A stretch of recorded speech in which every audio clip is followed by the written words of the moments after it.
If you throw everything into one program, but don't make it easy to consume, nobody's going to do it. Nobody's going to get that transformation. Nobody is going to give you that testimonial that'll get more people in. And just throwing things in there for the sake of making it more valuable doesn't really work. Welcome to the podcast for anyone who has been known as that teacher. That teacher who is always dreaming up new ideas. That teacher who has an Instagram account. That teacher who goes on TikTok to share the latest teaching trends. That teacher who isn't afraid to try new things. We're Megan and Alyssa, and we were both known as that teacher before we started our ed tech company, Pop PD. If you're an educator who's been looking for something more opportunities to lead, grow, and inspire others, we are here to show you the newest pathways to leadership for modern educators. We'll interview teachers who have taken their leadership beyond the four walls of their classroom to become thought leaders in the online space. You'll hear about the ups and downs of their experience sharing their educator journey online, and we hope you'll be inspired and re-energized by their unique stories. Today's guest is Bryson of That Music Teacher. Bryson is a pre-K to 6th grade general music teacher. He spent his first year out of college working as part of an elementary school intervention team, and he fell in love with working with students with disabilities. Through this experience and his personal experience as a neurodiverse individual, Bryson feels very strongly about advocating for sensory and emotionally inclusive classrooms. He started That Music Teacher LLC with the goal of sharing different perspectives on issues pertaining to the lives of music educators across the country. He also hosts That Music Podcast, a podcast for elementary music teachers, and is the educator behind the Elementary Music Summit. Bryson is also an expert in crafting a learning experience in the classroom and in his online business. In this episode, he breaks down his course offering, including how it's structured, what's included, and how he focuses on getting teachers to take action. Bryson shares how he turned down the advice from a business guru to price his course for thousands of dollars and instead landed on a price that made him feel valued and was accessible for his audience of new teachers. If you've been thinking about launching a PD online, this is the episode for you. Both the Extracurricular Podcast and That Teacher Podcast are brought to you by the team at Pop PD. Our mission is to empower teachers to connect with one another around sharing teaching strategies, tips, tricks, and ideas you actually want, creating a learning experience as dynamic as you are. We know you need access to ongoing, relevant resources to support your teaching career, and it's our mission to help you feel fully supported as a modern educator. Check out our platform now at poppd.co to sign up for your free interactive workspace where you can access ideas and strategies for teaching, organize your favorite teaching ideas, and add your own notes and to-dos to keep everything in one easy-to-access spot. We have new challenges every month to help inspire you on topics like podcasting with your students and using ChatGPT to make communicating with families easier. If you're a school leader or instructional coach in charge of PD, you'll love our platform for curating your own PD library from our content or easily adding your own content to share with your teachers. And of course, we have a community space where you can come together with other teachers around the world to get advice, to laugh, to cry, to vent, whatever you need. It's off of Facebook. It's our little corner of the internet where we can be ourselves. Just click the community button on poppd.co and we'll see you there. We have Bryson here, the ultimate That Teacher, because his name on Instagram is That Music Teacher, right? So you're on the That Teacher podcast. You're the ultimate guest. Welcome, Bryson. Thank you so much for having me. We've come full circle. I'm excited to talk about this. Yes. So we had Bryson on the Extracurricular Podcast to talk about all things engagement, differentiation. He is a music teacher. He is wonderful. And he's been sharing his ideas and expertise online for a while now. We would love to hear kind of your journey to deciding that you actually want to share online. So walk us through that, Bryson. So, I'm guessing there are many people that share a similar story. My entire online business happened by complete accident. Between undergrad and my first year of teaching music, I worked outside of the music classroom as a special education aide. And I absolutely loved it, but I really missed the music classroom. So I created an Instagram account, That Music Teacher, so that I could follow a bunch of other classrooms without my personal feed being like inundated with music class. And then I just kind of kept sharing here and there. And then in my first year of teaching, I'm sitting upstairs in my office and Instagram has this thing, it says go live. I'm like, what does this mean? And I push the button and I'm live. And instead of like closing it and throwing it away, I just start talking and start sharing my day and start all the things that I've done. And that turned into this weekly live session that I would have called the midweek check-in. And we'd like talk about things. And then Instagram introduced bringing on guests. So I started bringing guests on for interviews. But back then, back in the old days of Instagram, apparently, if you had a guest for whatever reason, you couldn't save the interview. So after 24 hours, it was just gone. So that's why I started my podcast, That Music Podcast, so we could keep those interviews going and kind of amplify those voices a little bit more. And it just has kept spiraling and spiraling into what I have today, which is, first of all, an absolute blast. But I have a part-time team member, I have a couple contractors, and it's just so much fun being able to help other elementary music teachers get that content specific professional development that, quite frankly, their districts are not providing. We hear you there. Tell us, how did you decide? Well, how do you monetize? Like, what do you sell? And then how did you decide on your monetization model? Like, did most teachers that we hear from kind of like started with TPT because that's what they knew? Is that where you started, or did you take a different path?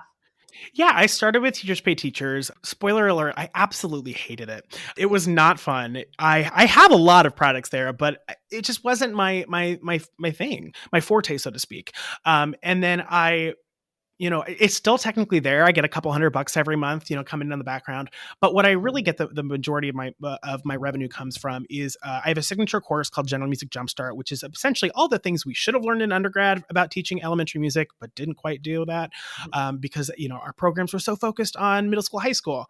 And then I also have an online summit where I bring other elementary music teachers together for the summer online, and we discuss, basically it's free PD for elementary music teachers that, again, our districts aren't giving us. And it's been so much fun just being able to kind of experiment with this process. I love the marketing side of things and trying new things. But what I really enjoy is being able to impact so many students, because the reality is, if we're on the really, really low estimate range, music teachers have at minimum 300 students each. So every teacher that I impact, that's another 300 students at least that I'm impacting. And that makes my teacher heart really full. Love that. So how did you, so I love the way that you jumped in and you just like went live. That is so brave. I think for most of us, going live was the hardest thing that we had to do in our online business, because it's where imposter syndrome can really come in. What was the turning point where you said, I'm taking this past just like showing up live every week, and I'm going to like actually come in as a thought leader here? What was that transition like for you? Did you have any of that imposter syndrome, or was it just like, yeah, I'm just going to go ahead and talk about my expertise here? I don't know. I'm an interesting person. I'm a through and through Enneagram 3, which is like everything I touch turns into something way overcomplicated and somehow is a business. But what because I don't really think of this like switch between a hobby and my business. It was just this gradual change of it becoming more and more real. And then I started realizing the impact that it had on both my life, but also the lives of the people that my students and my clients. But really, the first time the imposter syndrome came in was actually this past year. I finished my master's degree this past summer, so I'm about a year out. And all of a sudden, all these different in-person like things popped out. Like they're like, "Hey, you should present at this conference." And I'm like, "In-person conference? Not on Zoom? Okay." At this point, I've been doing webinars for years. I'm like, I can do that, but I'm like, I have to be in front of people.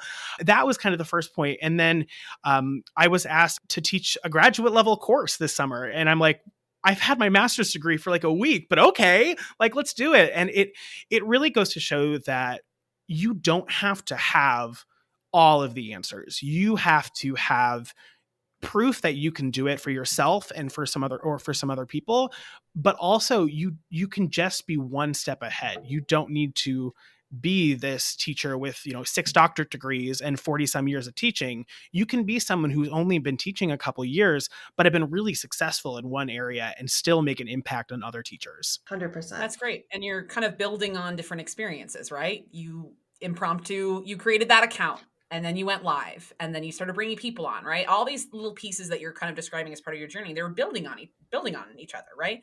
So when someone sits down and thinks like, "Oh, do I have to start a podcast?" It's like, well, you didn't just start a podcast day one, right? You kind of built your way there. You didn't start by going to conferences first, although that, some people might start at any of these points, but you can start somewhere and then kind of build your competency along the way is a great way to kind of just figure out what works for you and what you like to do, and maybe then what you don't like to do in your business.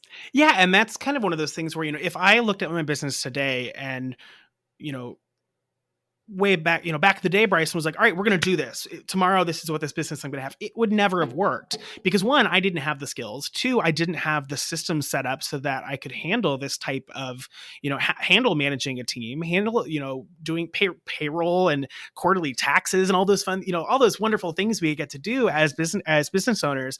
But the reality is every experience I've had has really helped me get to where I am. And what I love about it as a teacher business owner is that so much of what I've learned in the classroom has helped me as a business owner, and so much of what I've learned as a business owner has helped me in the classroom. For instance, when we were quarantined during COVID, I know how to teach online. Now, granted, it's a little different when it's kindergarten, but like I have a camera, I have a stream deck. Like, let's bring out my microphone. Everyone's like, all the Zoom meetings, like, ooh, Bryson, you got this cool microphone going. I'm like, yeah, I'm kind of a big deal. No, but like, because those skills were directly transferable, and I never would have thought that they would have been. Totally. We always say that, like, if schools had some of the systems that people use in their businesses, like the project management system, if teachers had that, gosh, it would be a game changer. Like if you had like ClickUp or Asana, but for your classroom, or Airtable, all of these tools. Anyway, we'll get there someday. Bryson, tell us. So a lot of our listeners are thinking about creating a professional development training online. Maybe they've done them in person, or maybe they haven't. They're thinking about putting together like an online course, but you'd think that as teachers, we would know automatically how to make a really engaging and awesome online course. But for some reason, nobody, not even teachers, has seemed to really crack the code on how to make a great online learning experience. Because at the end of the day, it just kind of falls flat to talk to a screen versus talking or teaching in person. Do you have any tips for us on how we can make our online courses or classes a little more exciting for the person on the other end? For sure. I think the first thing you need to think of is, what are you teaching? And I'm going to give you the advice, which is the exact opposite of what I did, which is when you're coming out with your first digital course, start small. Start with a specific end goal. Like, by the end of this course, you are going to have a curriculum map for 5th grade or whatever. Not, all right, by the end of this class, you're going to know how to be a music teacher. Like, that's way too much. And it can be really overwhelming. But regardless of, once you kind of narrow down your topic, the way that you teach it can be really, let's be honest, we've all sat through boring PD. We've all sat through courses that were like, okay, cool, next, take a test. Cool, next, take a test. Cool, I got a certificate. And you really didn't learn anything. What I love most about doing my programs is I love that live aspect. Whether or not there's a recorded session and then we have like a live question and answer or a coaching call or even just like some hot seat coaching, I think that is the most valuable part of the courses that I teach, but also the courses that I've taken as a business owner. Those are the ones where I get the most out of it, because even if someone asks a question and I don't have that question, there are some parallels that I can draw into my own situation that allow that essentially to be super highly specific towards me as well, even though it wasn't necessarily my hot seat. So what can we do to make it kind of the same things we do for our students? Make it relevant, make it engaging, make it differentiated, and make sure that it's something that is relevant to what they're actually their actual experience is in the classroom. If you're marketing to teachers, or what is the actual experience that your audience is observing in their lives, and how can we match that? How can we bridge that gap? Tell us about your different courses. So what do you have? What do you offer? And then, like, what are they like? Are they pre-recorded? Are there Q&As? Like, walk us through some of your offers. So my signature program is called General Music Jumpstart. It is a 6-week course for, again, basically all the things that we wish we would have learned in undergrad.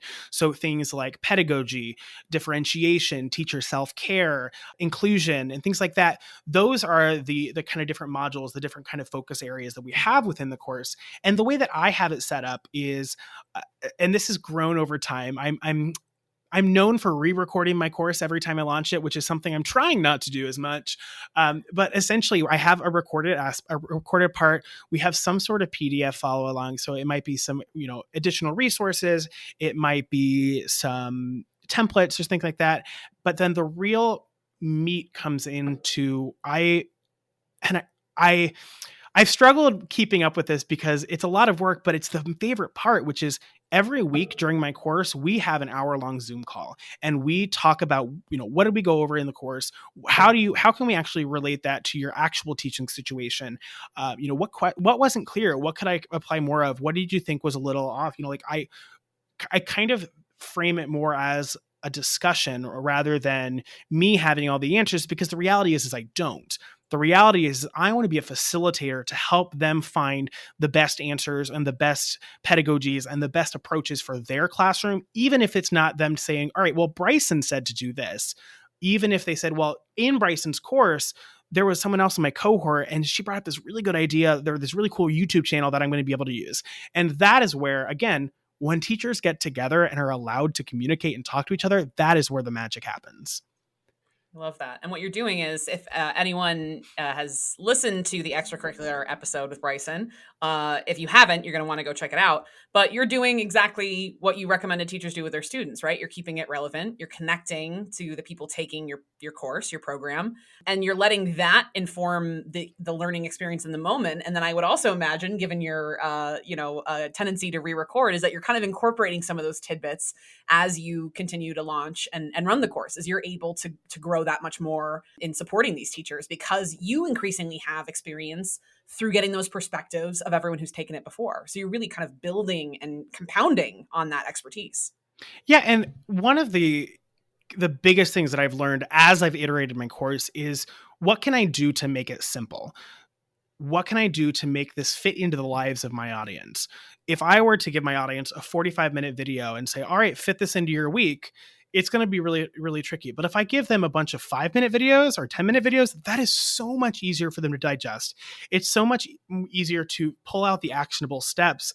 And speaking of action steps, one thing that I implemented this past time I re-recorded was in that PDF guide. At the end of every module, I literally have a checklist that says, here are your action items.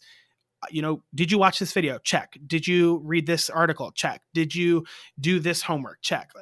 That makes it so much more actionable, which is, again, just what we would want to do for our students in the classroom. Is how can we make this easy for them? How can we remove those barriers? How can we make them set up for success?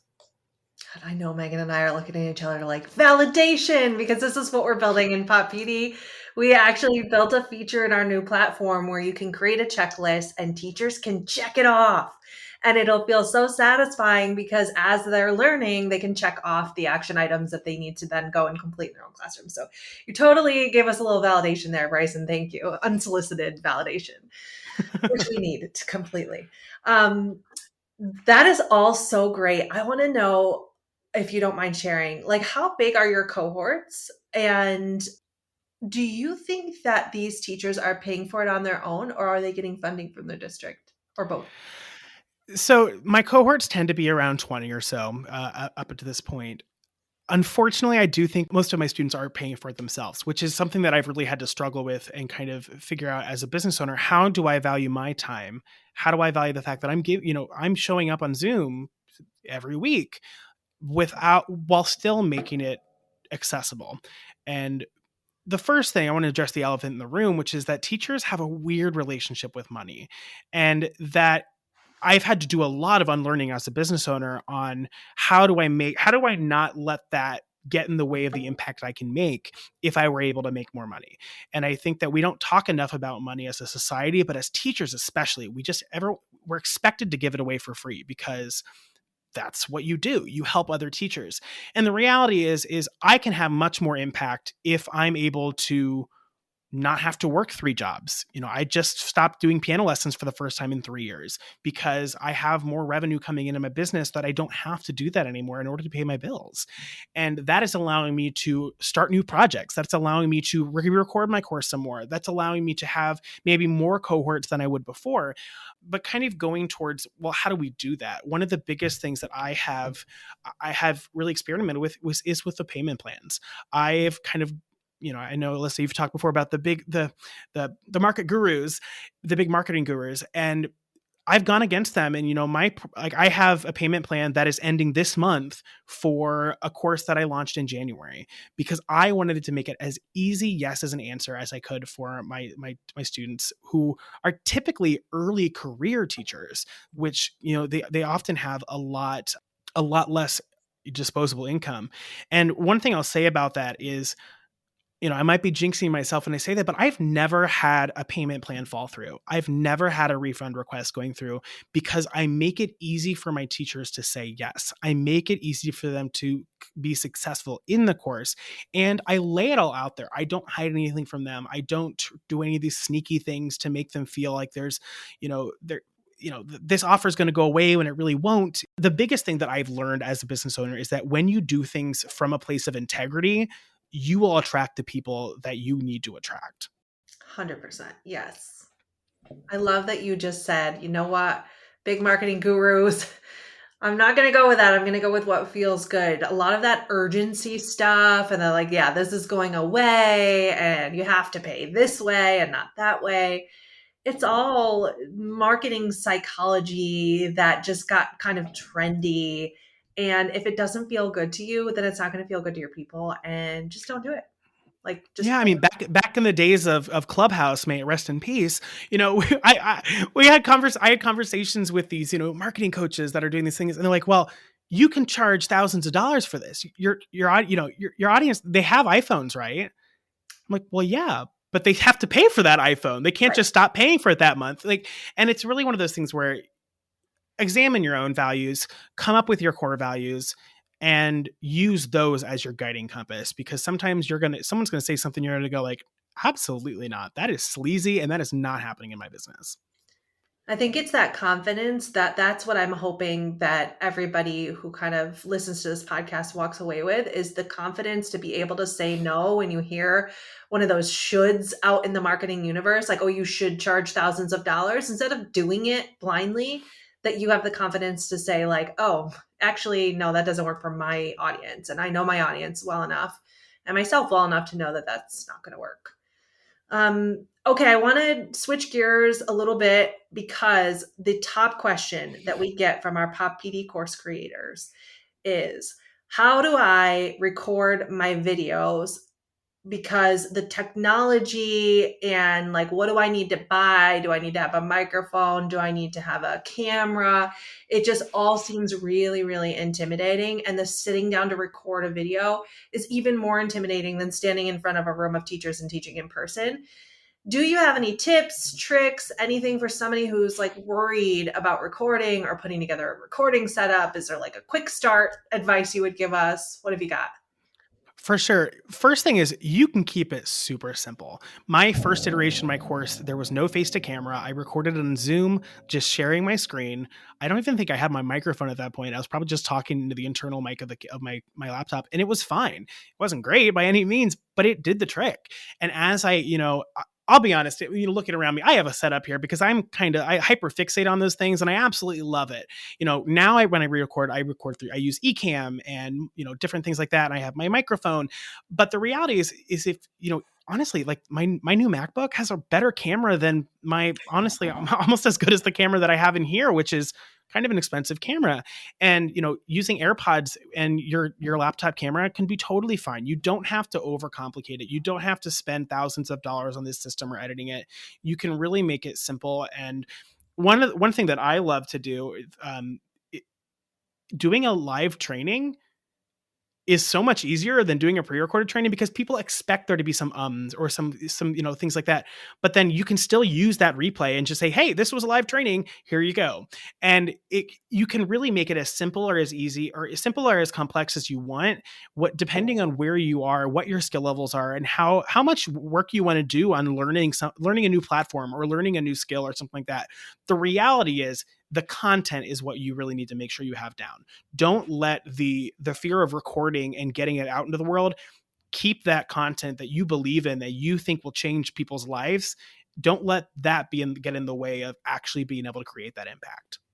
It's great advice. A lot of times people confuse the idea of, these like super high production value, beautiful looking videos with just a good learning experience, right? Those are two different things. You can have a beautifully polished, like makeup, the nicest camera, the nicest lighting, sound, and someone could just be talking utter nonsense, right? It is that quality of what you're offering, even how you're saying it so that it's accessible. You said before, you're always trying to make sure things are kind of simple and distilled. Focus your energy on that stuff, about kind of how you're going to communicate those ideas and get them to the teachers who need it. Obviously you got to have the lighting in the right spot so people can see you. You've got to have the microphone set up so they can hear you. But in getting started, I think that there's a big kind of confusion over that. It has to look a certain way, as opposed to, are you really just getting the stuff out there in the way that it needs to get out there? Then everything else is kind of frosting on top that you can layer on as you go forward and as you iterate. Yeah, you don't need to make it complex just for the sake of complexity. And sometimes we get on our own way, which is so frustrating.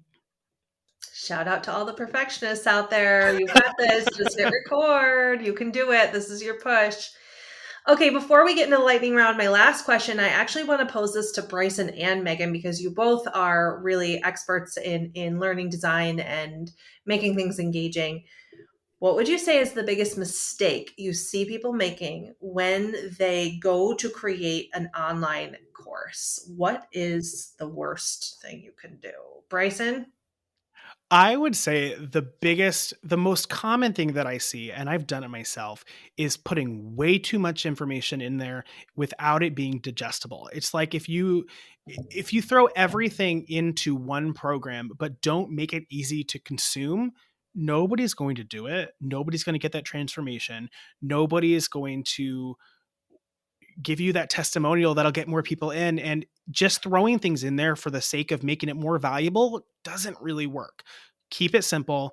Focus on that transformation. Focus on how we're going to get from point A to point B, rather than just throwing things in there left and right. I know what Megan's is, and it relates to that. So I'll let you take it away, Megan. That's one of mine in the list, and everyone knows I could go on for hours about this. So that's a great point too. For me, one of the core pieces is having actionable resources. So we talked a little bit before about having kind of action items and those checklists and having that, which I think is great. For me, it's really thinking about what are you giving, for teachers specifically, what are you giving that teacher that they can then bring with them into the classroom that is going to support them through that lesson or through that prep period or whatnot. You're not selling, or most people aren't selling tangible goods. Some of you guys are. Shout out to you. You're selling some cool stuff, some physical stuff, but you're selling an online learning experience, or PD. You're selling kind of strategies and ideas and ways of doing things. But what could you offer that a teacher is able to either print out or pull up on their laptop and rely on as a tool to help them actually facilitate that in the classroom? What that does is two things. One, it allows them to kind of engage with your content in a way that makes it personal for them. So a good example of this would be some kind of like a template or a planner. I know, Bryson, you kind of mentioned, I think you have some of those things in your course, but something that they can kind of put their own ideas or planning into that they're going to bring to the classroom. That's great because it helps them take that action. The second thing that it does is it keeps you kind of top of mind for them, because they remember that you're the one that gave them that thing, right? That thing that they're pulling up every day, or that thing that they're pulling up every time they do that one cool lesson that they learned from you. You give them that great tool that's going to facilitate it, and you're going to kind of be top of mind for them. So it's a nice little kind of marketing piece, but even more important, it helps them kind of carry through the action and translate from sitting at the computer or on their phone, learning, and actually doing something in the classroom. And to me, that's the key of kind of that translation is really a lot of times what's missing, but that's what people want the most, right? That's why they show up. Are you talking about, you're not talking about like a workbook for a course, and you're not talking about like a printable student activity. Can you talk about the difference? Yes. So I am anti-workbook in a course, and I know that some people do workbooks, and that's nice. What you want to think about is like the teacher facing tools. So we give students all these worksheets and great manipulatives and materials and schedules and all this stuff. But like, what about the teacher stuff? Like, where's my cheat sheet of notes when I'm teaching a certain lesson? Where's my tracker to kind of track how students are behaving so I can kind of look at that later and then plan my next lesson based on what I observed? All of that stuff that's kind of, again, like behind the clipboard or like tucked in the planner, or for me on like a tab or a bookmark on my laptop. It's those teacher facing resources that I think are often missing in PD. We're so focused on offering that student stuff. I think there's oftentimes really an opportunity to look at like, what do I use to kind of plan out these ideas? And for experienced teachers, actually, a lot of times that it kind of happens in your head. You might even like lesson plan or think of ideas in your head. But if you could kind of turn that into some kind of structure or graphic organizer for another teacher to help them map out their ideas, that's how they then get the competency and get the experience that you have so that they can then kind of do it in their own classroom. That's kind of I think a real opportunity that a lot of teachers have to offer something unique and different in their PD. Love it. Bryson kind of mentioned the making sure that in your course you have all different ways to consume the content that kind of fits with that. And then Bryson, do you do only videos in your courses? Do you have other ways for people to consume the content? I'm experimenting with adding a podcast version this next go around, because I have been in courses that have that and it's really nice, but I haven't quite done it yet. Cool. I love that idea. All right, let's head into the lightning round, Megan. All right, lightning round questions. Okay, first one. What's your favorite business resource? So a book or even just a podcast you listen to regularly. What inspires you on the business side? Anything Amy Porterfield is super amazing. Her online marketing made easy podcast. I went through Digital Course Academy and part of her Momentum group. We also actually are also birthday twins, which is pretty cool too. So Amy is one of my biggest business mentors. She's basically your BFF. She just doesn't. Basically. Twins. Birthday business twins. All right. What is your favorite social media platform to show up on for your business? I wish I could say TikTok because that would make me sound really cool, but I tried that and I burned out really quickly. So definitely Instagram. So, maybe I'm not as old or as young as I thought I was, but love Instagram, love the community on there. We like what we like, right? You got to just embrace whatever your favorite platform is. You show up there, you lean in, people will notice that that's, where your energy lies. Or Alyssa, what is it you always say that TikTok is great for kind of getting new eyeballs on, but community is where you build on Instagram? And 100%, 100%. You go on TikTok if you want to get some new eyes, and then you just shoot them right over to your Instagram. Forget keeping them on TikTok because it doesn't work. All right. And our last lightning round question for today, Bryson, what is the best piece of business advice that you've received? The best piece is being very clear on your values as an individual, which will likely be very similar to your values as a company. And whenever you're given a decision or a question or a task, if you're leading from a place of those values, that is the decision that you're going to make the right decision. And that has been incredibly helpful as my business has grown over the years. This was an amazing episode, Bryson. You are so fantastic. Where can teachers who are listening, who are really inspired by you and want to check out what you're doing, where can they connect with you?